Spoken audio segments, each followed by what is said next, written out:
এখন থেকে ডেঙ্গু টেস্টে ৮০% খরচ বহন করবে সরকার, জানিয়েছেন স্বাস্থ্যমন্ত্রী সরদার মোহাম্মদ সাখাওয়াত হোসেন।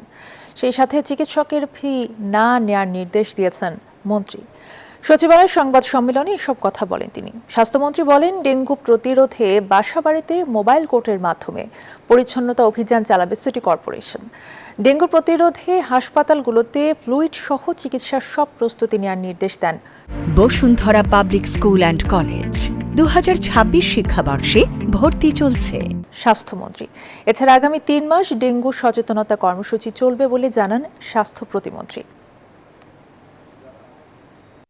আমরা এক্সপেক্টেড অ্যাটাক অফ ডেঙ্গি ওইটার হাত থেকে জাতিকে রক্ষা করবে আমরা পূর্ব প্রস্তুতি নিতে যাচ্ছি, মানে এক্সট্রিম ওয়ার্ক আমরা শুরু করতে যাচ্ছি all over the country to have the cleanliness, যাতে করে মশার প্রজনন বৃদ্ধি না পায়।